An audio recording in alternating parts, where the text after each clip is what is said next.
يا دال ضمه دو يا دو دال عين ضمه سكون دو عين ضمه عو يا دو عو. لماذا هناك فيها فترة معينة، ليس تطويل إلى حركتان 3 حركات 4 حركات أو 5 حركات، ليس هكذا، لكن هناك نريد أن نبين أن حرف عين هي فعلا فيها صفة البينية، فيها تطويل لكن أقل من صفة الرخاوة.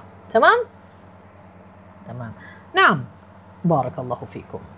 أوكي؟ نعم. وجزاك الله خير وفيكم بارك الله. Okey, last sebelum kita tidur, sedikit sahaja tentang kepentingan makhraj wasatul halq. Kepentingannya ialah apa? Antara yang kita wajib tahu, kita dapat membezakan huruf-huruf dalam Al-Quran Al-Karim. Ain adalah huruf ain, alif ataupun hamzah adalah hamzah dan juga alif.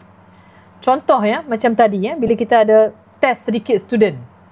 Okey, eja ini hamzah ain fathah sukun a.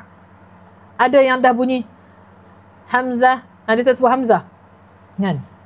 Hamzah ain fathah sukun a disebut, tapi bila bunyi tu hamzah ain fathah sukun a, dia start dengan ain.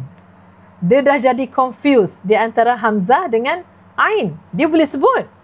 Kan? Contohnya tiba-tiba je kan. Confident pula tu kan. Tiba-tiba dia macam tu kan. Tak boleh. Dia kena tahu membezakan di antara hamzah dan juga ain. Itu kepentingannya. Di antara kepentingan yang wajib untuk kita tahu bila kita belajar tentang bab makhraj